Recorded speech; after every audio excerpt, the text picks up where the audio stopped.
center myself, being here, the stream, water. This is a heather here on the path.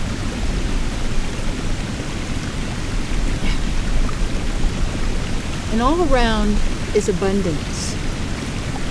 And my topic is abundance is all there is. There is no limit. But the problem with that, and understanding that, if you have a material mind, that means you believe your thoughts, fear-based, lack-based, loss-based thoughts, then you will think abundance is to live like the elitists or the royalties or the so-called leaders. Live like that. Why? Or celebrities. I want to have all that stuff. Really? And because what happens when we've got to get in touch with what abundance really means. That if I had abundance, I would feel good. Well, so you feel bad? So it means you think you're bad. You think something's wrong with you. You're not enough. You're not good enough. So then we got to try and make ourselves good enough so that we'll have an abundance of whatever it is we think we need and want to survive. Survival is not the purpose of your existence. In a sense, you don't even need to have a purpose as your existence, because you are existence. That's your nature. And if you had a purpose, it's always self-realization, self-actualization. It's knowing of the self, and the self being myself and yourself are the same. And meaning that that's where we are unified already, and yet each one of us is also, in a sense, a separate entity, because that's what relationship is all about. It's not just we're all one. We want everything one, so one thought system, one this, one that, one that. Who's controlling that? Oh, well, we know what's best for you. Oh, really? So abundance is all there is. And we're taught scarcity to keep people afraid. And it's interesting about all the outer space. I don't want outer space. That's atmosphere, atmosphere. And it's that fear. And the more you dwell on something, you have an abundance of it. So if you dwelling on poor me, you have an abundance of that. If you're dwelling on they're going to get me, you have an abundance of that. If you watch terrorizing things, horrifying things, and pictures of it and images of it and blah, blah, blah, blah, blah, all that, that's building reality. This is like. And then what happens is people think those thoughts collectively because, say, one movie, it goes throughout the world at the same time. And it's a program, and it's called a program. It's called a program. That's what it's called. And it's a movie. So in a movie, to move is to go forward or to act or backwards, but it's action in a sense. So it's some action that's taking place on a screen that we've identified with, and somehow so trusting of whoever wrote these things and are putting them on that we give ourselves to them. And then we believe in death. We believe in lack and limitation. And the problem being, when you know about abundance, then it is, oh, I want to live like these people. So then we trash the earth.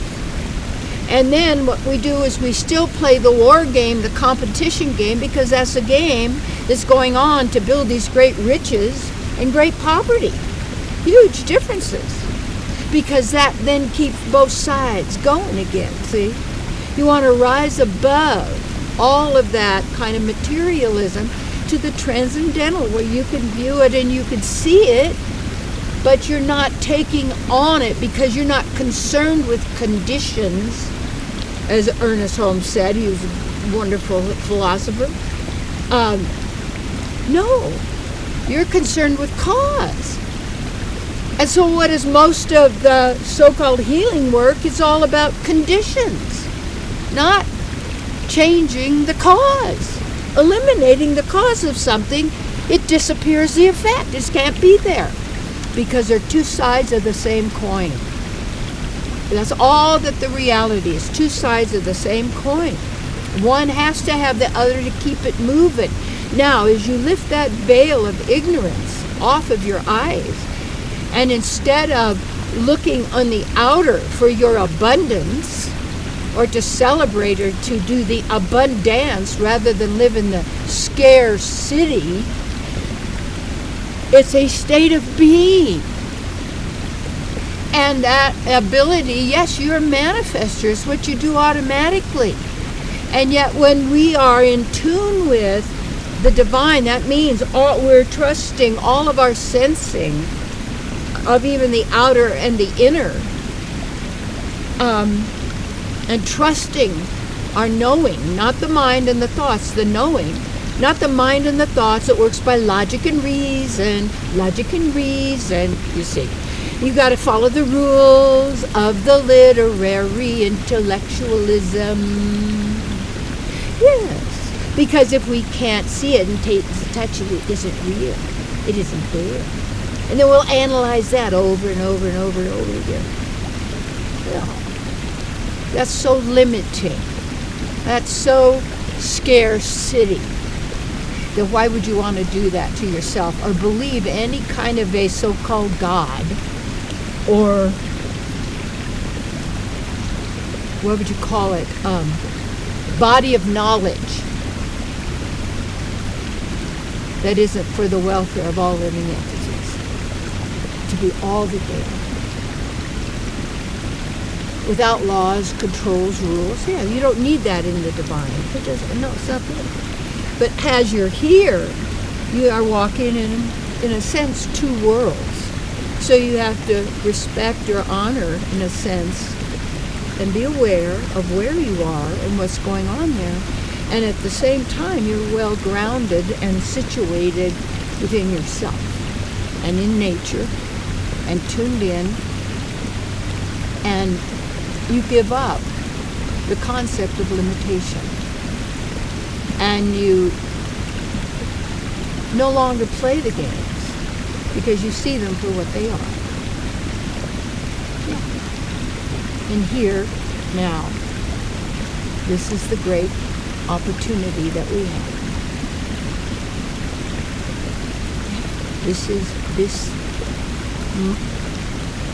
We are it. So, abundance is all that there is. Abundance of love, of joy. Love is not the opposite of fear. They're not back and forth. Love is absolute. It's not lust. It's not what can I get from you, but it's how can I bring pleasure and happiness into your life, into you.